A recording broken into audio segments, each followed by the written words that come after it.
Good afternoon, everybody, and a special greeting to Ambassador Maurizio Massari, Permanent Representative of Italy to the United Nations in New York, and to our Consul General in New York, Fabrizio Di Michele.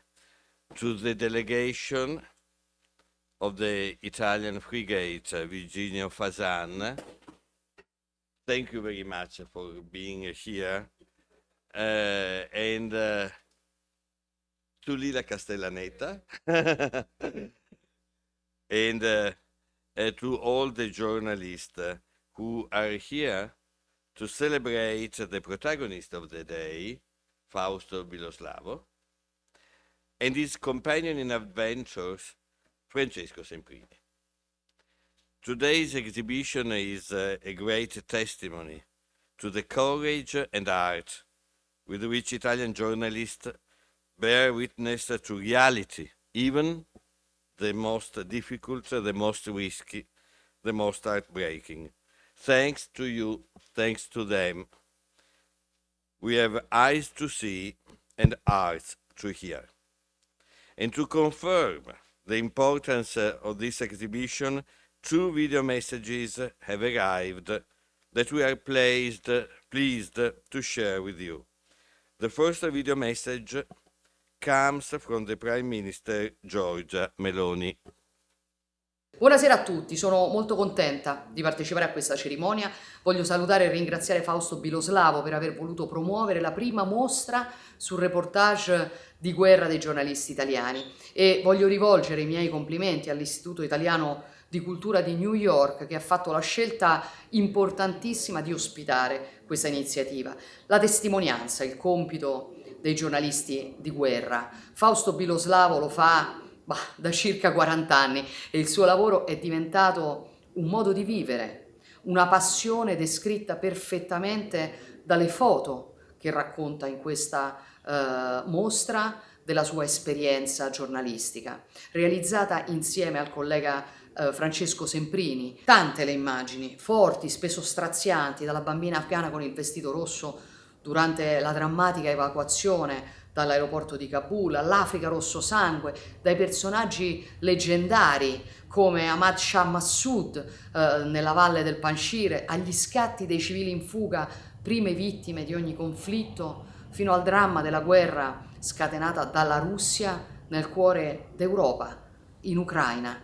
Io voglio cogliere questa occasione per ringraziare i tanti professionisti che attraverso questo straordinario lavoro rendono un servizio grandioso all'informazione, al giornalismo, a noi rappresentanti delle istituzioni che attraverso quegli scatti vediamo una realtà che ci aiuta a prendere delle scelte più consapevoli fino ai cittadini. Gli occhi degli inviati di guerra sono gli occhi di chi ha il coraggio di stare sul campo, al fianco dei civili, dei soldati, lungo la fragile linea che divide la vita dalla morte. I loro occhi sono gli occhi della guerra. Senza di loro noi saremmo ciechi, senza di loro noi non avremmo la possibilità di sapere davvero cosa accade nei teatri di guerra, facendoci sentire parte di quello che sta succedendo.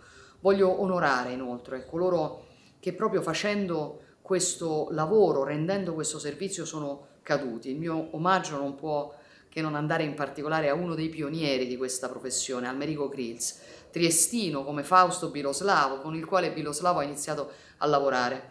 Oggi Almerico avrebbe compiuto 70 anni se il 19 maggio del 1987 non fosse stato colpito a morte in Mozambico mentre firmava gli scontri tra i guerriglieri e i governativi.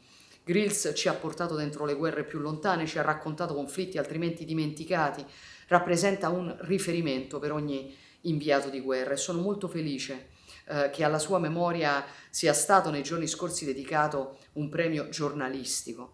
Raccontare la guerra richiede coraggio, professionalità, competenza, equilibrio. Fausto Biloslavo non ha mai lesinato nessuna di queste caratteristiche e oggi insieme a lui vogliamo ringraziare tutti gli straordinari professionisti che hanno scelto questo lavoro e che rendono davvero un servizio fondamentale a tutti noi. Grazie e davvero in bocca al lupo per la riuscita di questa iniziativa. The second video message comes from the ambassador of Italy to the United States, Mariangela Zappia. The victims, the aggressors, the prisoners, the destruction, the suffering of civilians, the despair of women and children, the rage, and at the same time the macabre excitement of the combatants, the devastation of the bombs, the absurdity of war and yet its perpetuation. These powerful images shake our conscience, expose the fragility of life, the brutality of war, and at the same time the indomitable force of hope and resilience which continue to live through the darkest times. This exhibition is a dramatic and yet so necessary journey through 40 years of conflicts by two outstanding Italian journalists, Fausto Biloslavo and Francesco Semprini. As a frontline war reporter since 1982, Fausto Biloslavo has witnessed wars and crises through generations on 4 continents, from Lebanon to Afghanistan and Africa, from the Balkans to the Far East. His work has been recognized by many prestigious awards. I met Francesco Semprini in New York many years ago, and then again when I was permanent representative of Italy to the United Nations. I know his dedication and passion. I admire his professionalism. His reporting from the front line in Ukraine was recognized last year with the prestigious UN Correspondent Association Gold Medal Award. Fausto and Francesco's work is more than a faithful and trustworthy documentation of events. It's also an invaluable plea for empathy and understanding, and it is a great source of inspiration for us diplomats and for all those who work to prevent conflicts and to bring back peace. I wish to thank you for dedicating this exhibition to the Italian war reporter Almerigo Grills, fatally caught in the crossfire while filming a battle in Mozambique in 1987. Your work is indeed a reminder of how journalists are on the front line and risk their life to tell us the truth. 15 journalists were killed in Ukraine since the start of the brutal Russian aggression. 8 journalists and 1 media worker were killed worldwide since the beginning of 2023. Many others were injured. Among those, the Italian reporter Corrado Zunino, wounded in Ukraine while reporting together with his local assistants, Bogdan Petek, who lost his life. To report and tell the truth is certainly not a crime, and yet journalists and media workers are often subject to intimidation, threats, arbitrary detention, killing. 538 journalists and 22 media workers are currently detained worldwide. Among those, let me mention Evan Gershkovich, wrongfully detained by Russia but for almost 2 months now. Professional journalism is an essential pillar of democracy, and it is vital to diplomacy too. It sheds light on the events that we have to deal with as professionals of foreign policy. It is a shield against mystification and disinformation. It helps us to understand the root causes of all major challenges of our times. We owe a lot to war reporters, including those who cover conflict that we tend to forget, and to journalists reporting from other front lines. The disasters provoked by climate change, the trafficking of human beings, the hunger crisis. We owe to journalists who work in difficult conditions on different front lines. I am thinking to those reporting despite the restriction in the darkest time of the COVID-19 pandemic. While you bear witness, we all bear the responsibility to support and defend journalists and media operators as vital elements of our democracies. Thank you, Fausto Biloslavo and Francesco Semprini. Thanks to the Italian Cultural Institute in New York for hosting such an impactful exhibit. Grazie.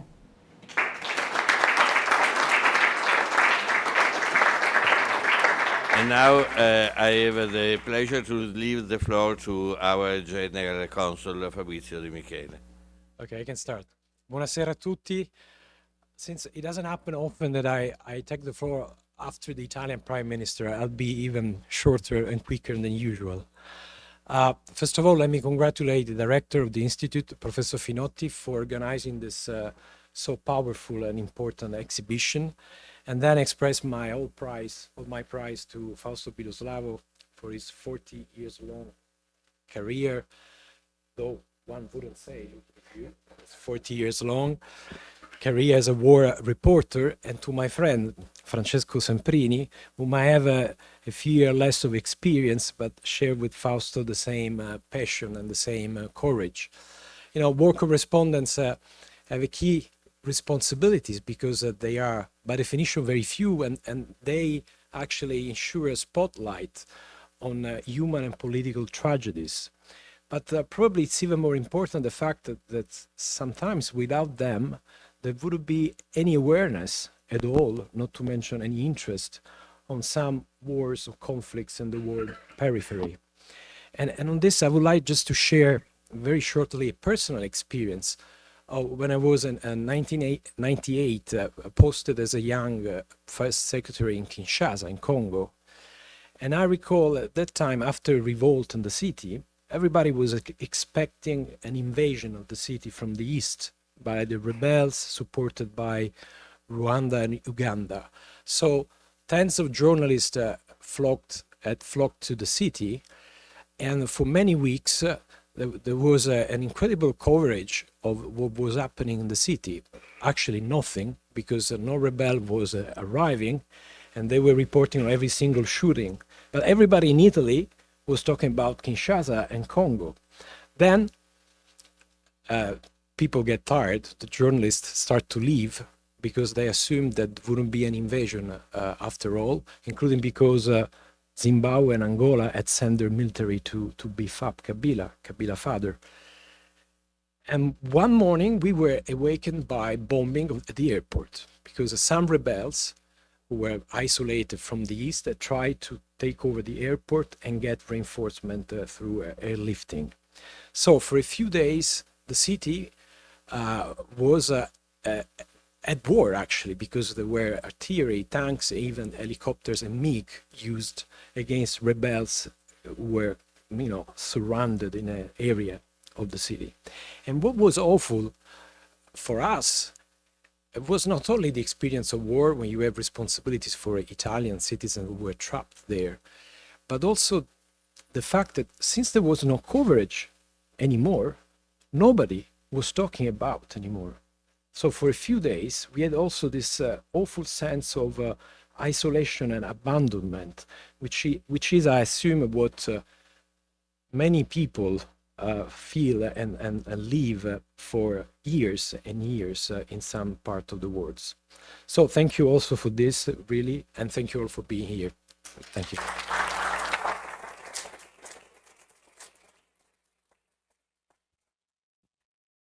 And now, please welcome the permanent representative of Italy to the United Nations, Ambassador Maurizio Massari.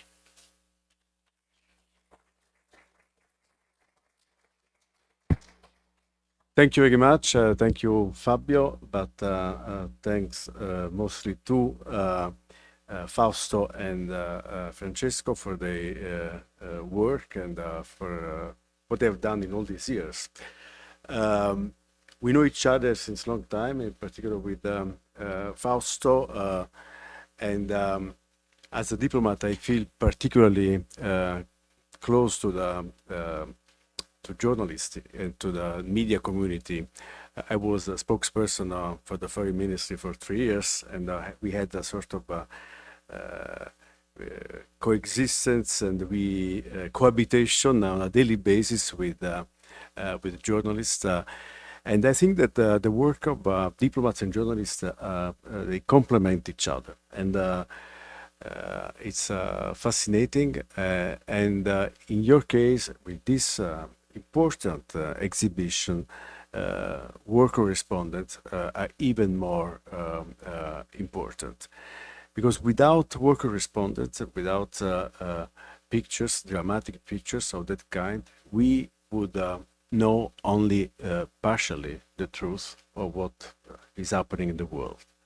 So thank you very much for your courageous, bold work that opens our eyes and understands us to see the truth behind all these conflicts. And And this is the sad story is that if you like your work on the ground in the conflict areas is has become more and more important because the number of conflicts in the world is increasing, and that's the tragedy that we live today. But as the number of conflicts is increasing, of course, your activity, your reportage on the ground becomes more and more important. Of course, the wish would be that your job one day becomes less important with the number of conflicts decreasing. Because, of course, I mean, and here from New York, we see a lot of polarization, divisions, north-south, global north versus global south, and the global south that is struggling to catch up with SDGs, the Agenda 2030, Sustainable Development. The fact is that as long as you have conflicts and war, it's very difficult to talk about real sustainable development in many parts of the world. So my hope is that your job will become less relevant with the years, but for the time being, and to be realistic, for still for a long time, your contribution will continue to be crucial and very valuable. Congratulations and thank you very much.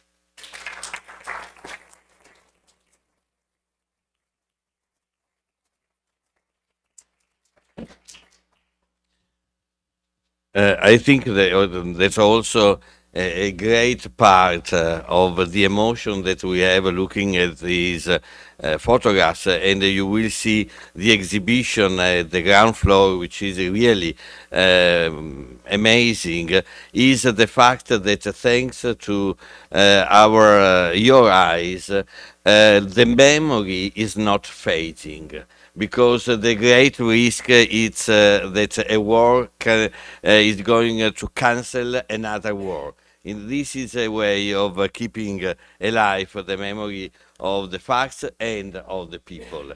And since today it's also a celebration of Faust, of Francesco, but also of journalism, I'm very pleased to leave the floor to the president of the United Nations Correspondents Association, who is Italian, Valeria Robecco.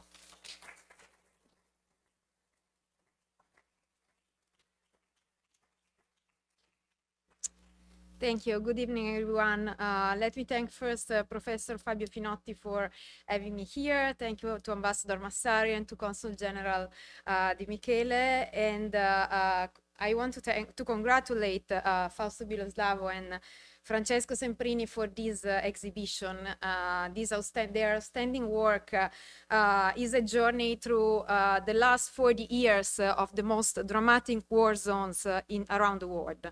Across the world, journalists face countless threats every day, from kidnapping, torture, and arbitrary detention, to disinformation campaigns and harassment, especially on social media.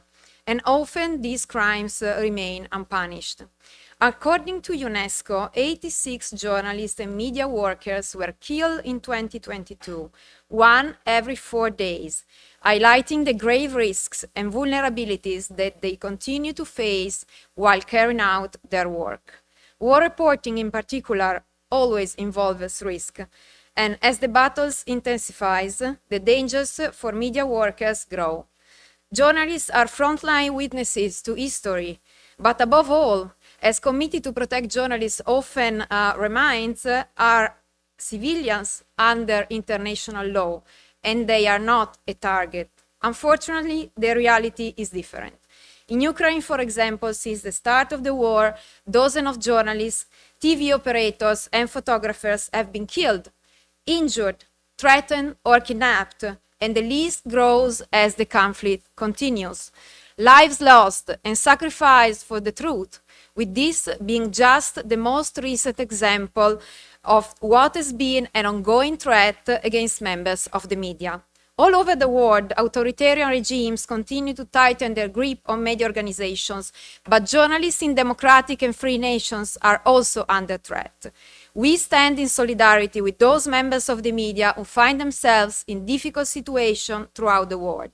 During times of crisis and when disinformation and mistrust of the news media is growing, it is even more important that the public have access to reliable and timely information, and journalists have a key role to play in defending the rights to freedom of expression. I echo past appeals by the UN Secretary General Antonio Guterres in calling for governments to protect journalists and to strengthen press freedom. But once again, I want to emphasize that the United Nations should take a step forward in addressing the protection of journalists by appointing a special representative for the protection of journalists, a key figure that can no longer be ignored within the debate on freedom and accuracy of information. Congratulations again for your outstanding work and for the courage that you have, on all the front line you have been in the last 20 years. Thank you so much.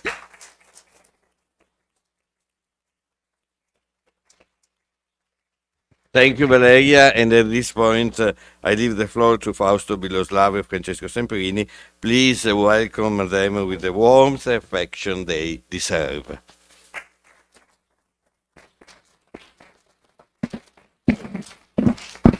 So let me start first with thanking all those that made this possible. Giorgia Rivera and Max Cettin from our team, editor team, and all the guys from the Italian Cultural Institute. I want to mention Malina Mandarino, Gianni Lopez, Massimo Sarti, and of course our director, Fabio Finotti, who support this project from the beginning. I literally spent 10 seconds to convince him to do this. So he was a big supporter from the beginning. Why bearing witness here in New York? Because, of course, United States always had a finger in international affairs, but also because New York is in the middle of these last 40 years with September 11 attack. I was already here. I wasn't a journalist yet, but probably from that day, I start thinking as a journalist. I start acting as a journalist. I start living as a war journalist, because that was an act of war, a war on terrorism that lasts for 20 years.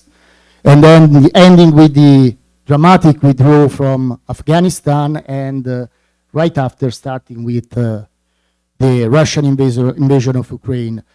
Occhi della guerra, the eyes of war. This is, the deep meaning of this exhibition that tells about 40 years of warfare. So 40 years is a lot. 40 years of war is a lifetime. It's a lifetime on the battlefield. My wife, who is here today, Cinzia, and always support me, tells me every day that it's time to drop the bulletproof jacket and retire.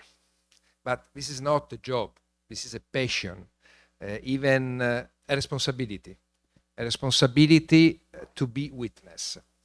In the exhibition, you will see a lot of pictures catching several eyes of war, like these pictures. The eyes, for example, of a child soldier in Uganda. The consul was in Congo, near Uganda, who lost his family, and the rebels' armies became his new family.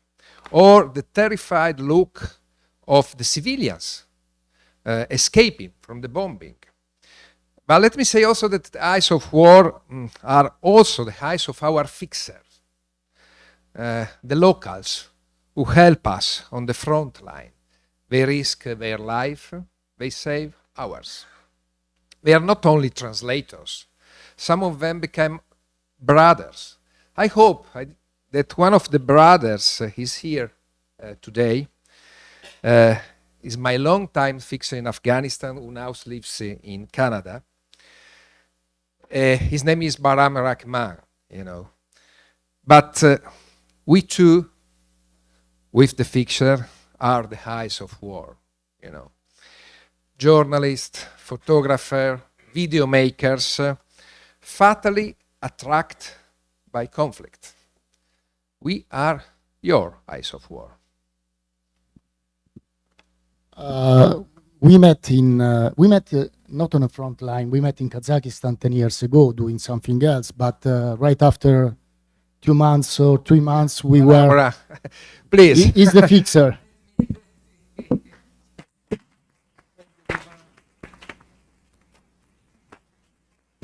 Long time fixer in Afghanistan. So we met 10 years ago. After like a couple of months, we were together in Iraq and then in Sinjar, and then we had several experiences around the world, always in front line, always, in battle zone. I remember there is a picture at the entrance of the building, the two of us together. It was at the end of a very hard battle, 6 hours battle, if I'm not wrong, in Sirte, Libya. The war was against the Islamic State, and we were the only journalists, along with Gabriele Michalizzi, another crazy guy that usually comes with us. We were the only journalists there on the zero line of the conflict. Real embedded with the Libyan army, let's say. So we had a lot of experience. We had Afghanistan, we had Syria. We should have via Rukmini Kalipashi from the New York Times. We share the experience in Syria in Baghouz, 2019.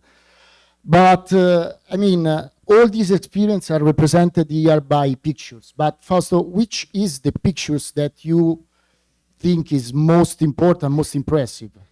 One of the most effective picture is the one that I taken in Kharkiv. We were together 3 months after the start of the Russian invasion, where Ukrainian soldiers were regained Russian position. As it was a bloody battle. Maybe you remember Malaya Run. It was Malaya Run, and we met, if I'm not wrong, Netwi, the legend of James the war Netwich. of the war photojournalism. Yeah. On the ground, we find plenty of bodies of Russian soldiers. And in the trench, I found a very young boy, a very young soldier sent by Putin to die on front line. He could have been my son, and he looked like he was sleeping, But I noticed drops of blood on the corner of his mouth, and I took the picture. In that moment, I realized that the pain that war generated, especially to the soldier families, the families who lost a son, a father, a brother, and this pain is common on the both sides. This is the truth. This is the reality. And then another photo. I can say that yes, I will never forget. He's always in my heart. I particularly care about the first picture of the exhibition. The little girl in the red dress, trying to enter Kabul airport during the evacuation, the dramatic evacuation on tens of thousands of Afghans people when the Taliban took control of the capital in August 2021. Baram knows very well this story. The tears of the little girls are the symbol, in my opinion, of our defeat. Let me say in an Italian way, the Western Caporetto in Afghanistan. But the real message of that picture, along with all the other pictures of the exhibition that you'll see, is that we are lucky, very lucky, to live in peace. And please, don't let this blessing go.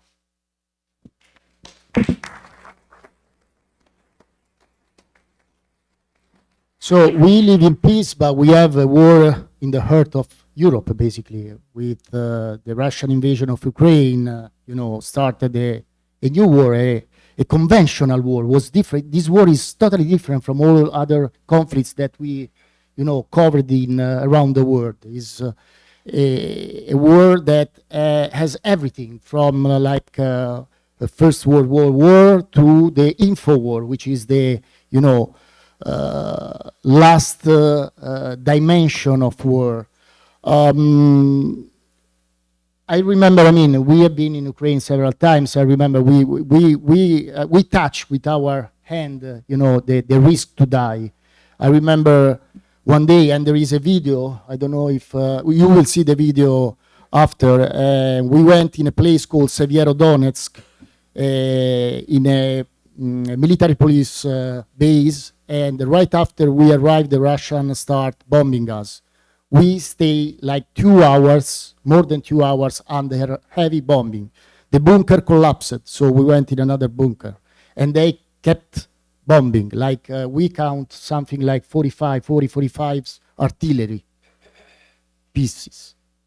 And thank God they stopped bombing. I don't know why, probably because, they thought that, we were dead, basically.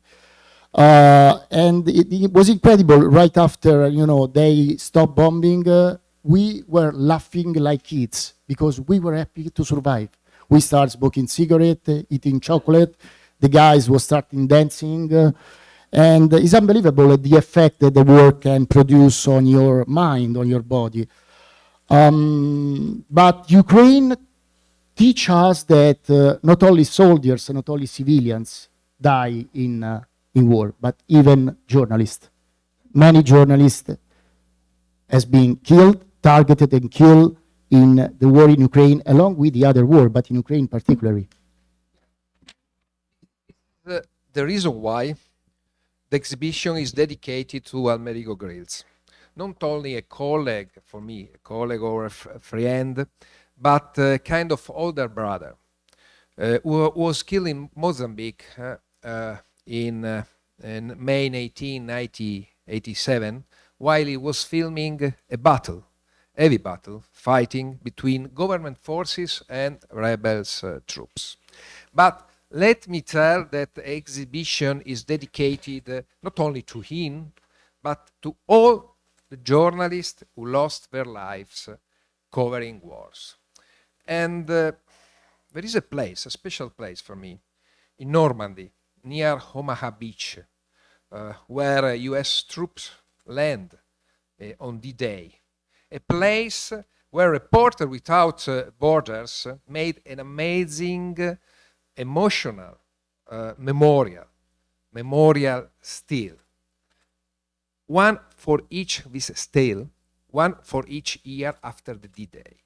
On every stele, there are names, full of names of war journalists fallen in their duty, with no mention of nationality or media belonging.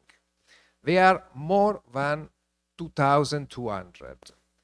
To all of them, not only to Almerigo, but to all of them, we dedicated our exhibition, bearing witness 40 years of war. Thank you.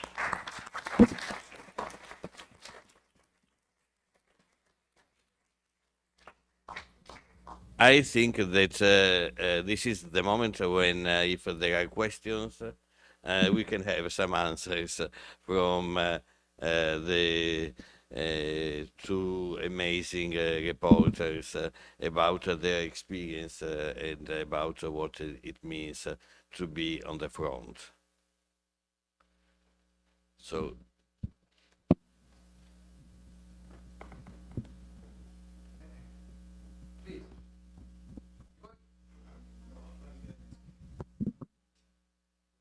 So, do you find it difficult to choose the right photo when human lives are involved? What is the process that goes through your head? Yes, yes. I find a lot of difficult, to choose the photo when you are in a war zone. And let me say, when I was young, for example, I don't care too much to take picture of very young children, that was under fire, under bombing, was wounded, But then I became father. I have a daughter, you know, and something became different. And year after year, war after war, I understood that it's better to respect the pain of the people, you know, the tragedy of the war. And sometimes I choose not to take picture. And I think that I did my job in the same way like I did before, but I understood that all of us, even the eyes of war that we are, you know, we have to respect the pain of the people, the terrible looks of the wounded that look on you and say, I want to survive, I want to stay alive, you know. Is the time to take a picture? Maybe not. Sometimes I didn't take any picture, but I tried to help this guy to survive.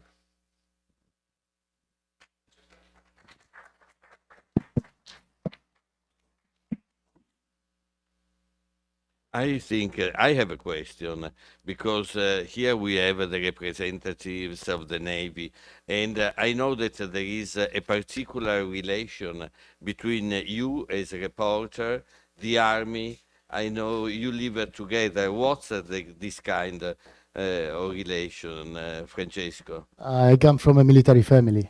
Like we cover all the forces, Navy, Air Force, Army. So I mean, I've been living all my life in a compound, military compound. So I mean, it's my life, it's part of my life. And I want to I want to tell something that you know, growing in a military family make you stronger in a certain way. And my blood is a military blood, basically. My father wished that I, you know, pursue the military career. I didn't. But after 20 years, I find myself living the most part of my life with the military. So I can only share, you know, the passion for the job that both of us do in our, you know, duty. This is my picture, yes. This was Afghanistan 2010. This was Pashbul, a small place near Kandahar. And that was right after a drone attack, US drone attack on a Taliban compound. This was a civilian. And the US military was from the mountain division like our Alpini. And the Canadian military, you know, helped him to save his life because, you know, even if we talk about smart bomb, when a drone attack some target, and maybe there are like collateral effect. There was a collateral effect. And I have another question for, okay. No, because you are not only you are not only our eyes. You write, Fausto, wonderful books, like Francesco, but one of them is very interesting because it's not really a traditional book. It's a mixed way of narrating through images and through words. Libia Caputa, can you speak a bit? I think it's outside also on the table. Yeah. Yes, I was very surprised, you know, because I write some book, but to participate to this incredible experience to make a graphic novel, you know, graphic journalism, and to work with young people that try to paint your story, you know, was a long but great experience, even because at the beginning, the co-author, you know, that painted the story, I talked to him about the title of the graphic novel is Libya Kaput, you know, the tragedy of Libya that I believe is the biggest geopolitical mistake that Italy made after Second World War. But anyway, I started to talk with this young and talentless guy, and I say yes because I was the last one that last Italian journalist to interview the colonel. The colonel, you know, because we are talking about Libya, and then, yeah, unfortunately, it was just some days before the NATO bombing. Maybe he wanted to send a message with this interview to Italy, but then he has been killed in his hometown, Sirte, and the colonel for 10 minutes I speak about the colonel, you know, and I see that the young co-author of the guys tell me, yeah, was looking at me strangely, and then he asked me, sorry, but who is the colonel? You know, was Colonel Gaddafi, you know. But anyway, we make a very good job, and we mix the graphic to the real picture, and this was very interesting. And I'm very proud that one of this picture was a picture of our pilot on that was taking off from Garibaldi, no, our Navy ship, to bombard Libya, you know, in the NATO mission. And here we have one of these pilots, you know, that also participate the mission. And I'm very, I have to tell you, thank you very much that you are here, you know, and that you are here in uniform. And the success, I think the success of this graphic novel was to mix the graphic with the real picture on the ground, the real picture of why Libya is kaput, unfortunately. The Council. No, I wanted to take off the chance to anybody to ask questions. If I'm only alone, it's a question for both. Take the iconic picture of Iwo Jima, you know, the American soldier raising the American flag in World War II. We then discovered that it was performed or reproduced for the photograph. Who was not there, who was not able to take the picture at the real moment. So my question for you both is, what are the boundaries? How you define the limit of what you are able to represent in an intellectually honest way?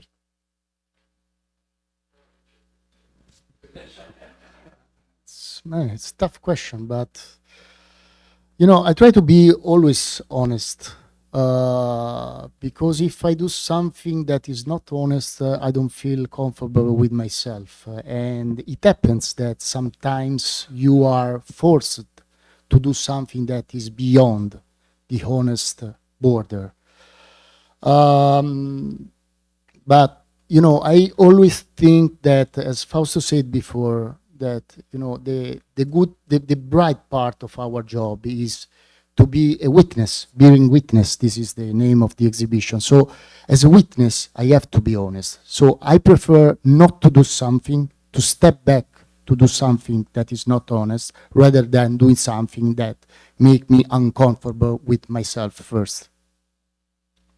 In Ukraine particularly, but not only in Ukraine, also before we face, you know, a terrible war beside to the real war, with the shelling, with the bullets, with the wounded, with the killed, and so. The war of information and disinformation, with the war of propaganda. Propaganda already exists. But now the weight of this war is much more important. And the picture, video also, and picture could be used as tools, you know, in this disinformation war.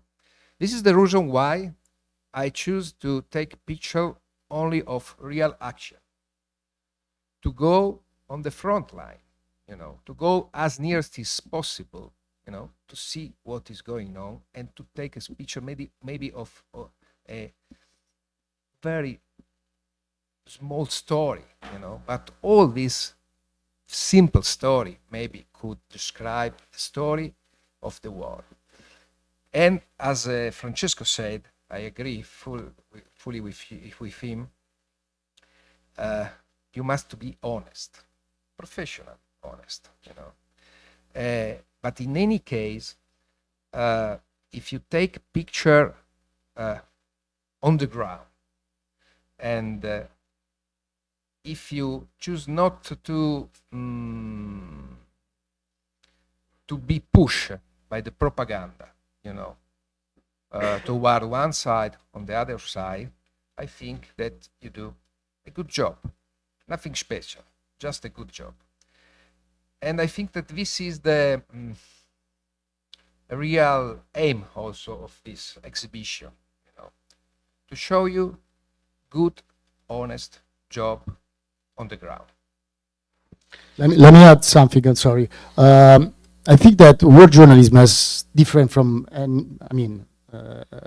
from other kind of journalism. But if you are on the front line, you already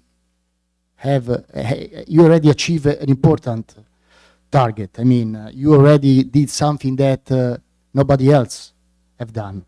So I don't understand why, if you already have gone so far, why you have to, do something that is not honest. You already had a great achievement, so it's enough. I would like also to stress the fact that a great journalism, like literature, art, is beyond ideology. And this evening we have two journalists that works for two newspaper that are opposite if you look at the direction. Il Giornale e La Stampa. I can't imagine two newspaper in Italy so different, but you are friend and you go beyond the differences because you are trying to find the truth of the fact. Brother in arms. Okay, I think we have the time for one last question. Fausto and Francesco. Two last questions. Okay. There is the lady, and then exactly. Good evening. I don't know exactly how you move in the situation of war, but I can imagine that since you are with the military, you are in a position many times that is more privileged with respect to the people that you film and you photograph, although you expose yourself to great danger. And I was trying to imagine me in your position when you were looking at the little girl at the Kabul airport. And I was wondering if you could share some of the struggle, because I'm sure that a lot of times you have to, in your mind, think, am I doing a better mission by documenting what is going on, or would be a better mission to help this little girl to get on a plane or get to the helicopter? Or Fausto Biloslavo touched upon that, talking about someone wounded who needs to be saved. I think that this could be this very human struggle that you have, because I know Francesco, I can imagine what he suffers also with a child. It would be interesting to know how you feel that.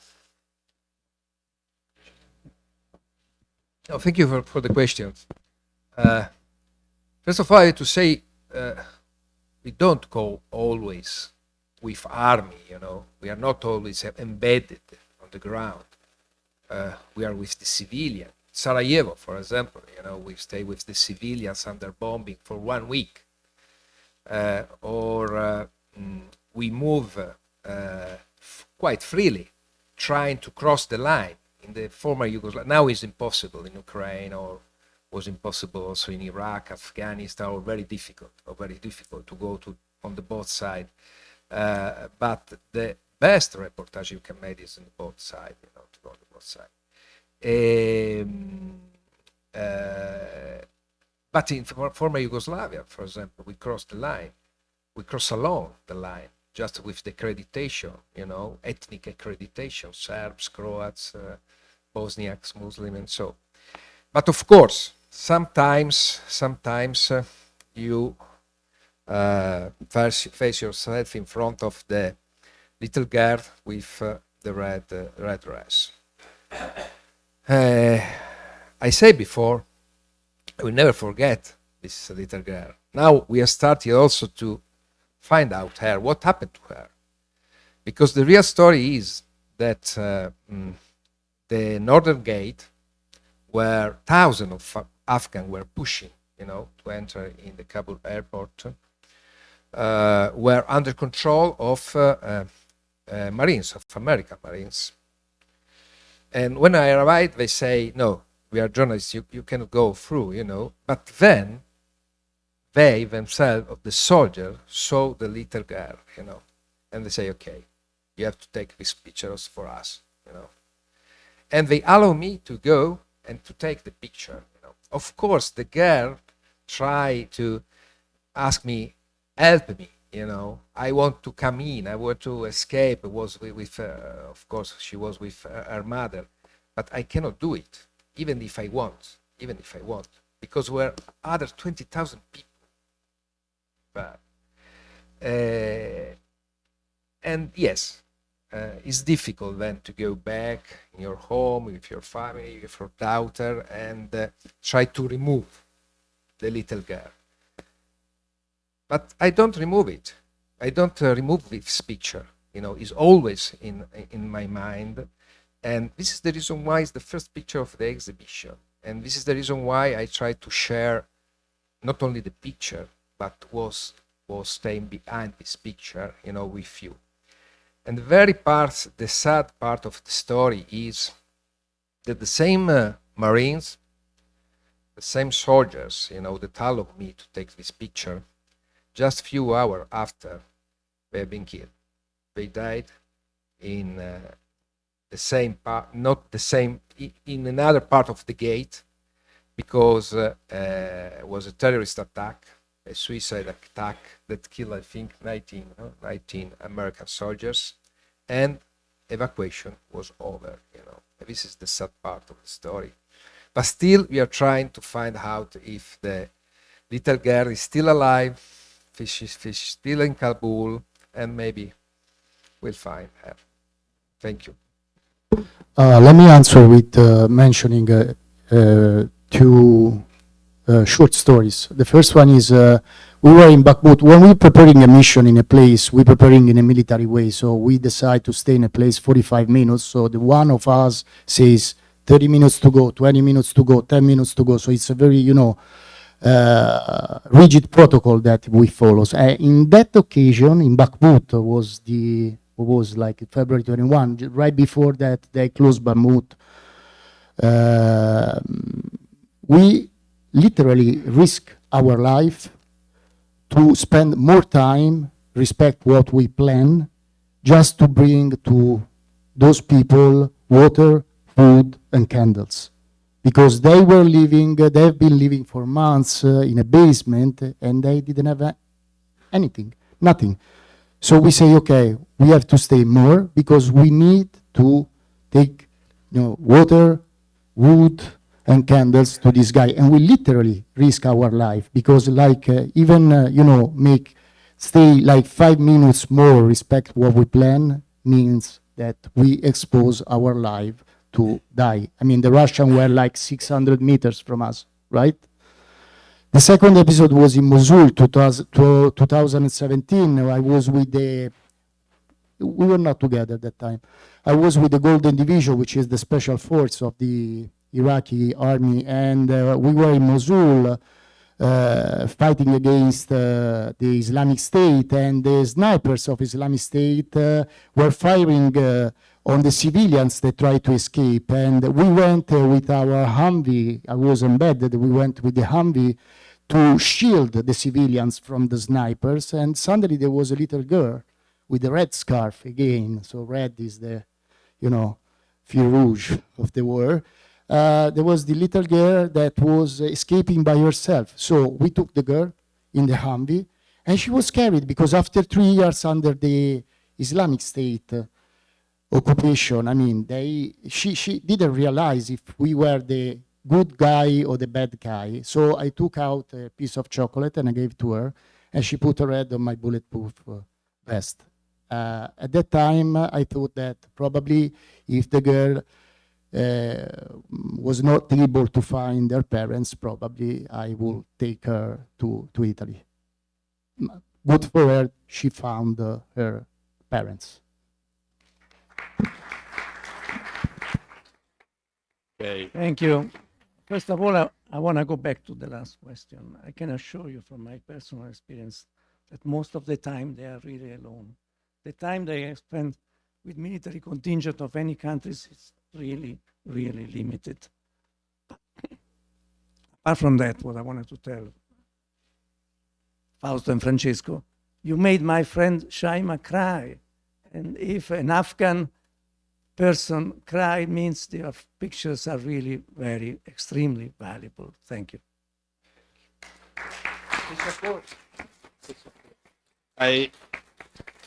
I think that this is the best introduction to the exhibition. So thank you very much. We can move downstairs, and we have Fausto and Francesco who will be with us to speak about these wonderful paintings. They are paintings, but not only photographs. So thank you very much, everybody, for coming. Thank you. Thank you.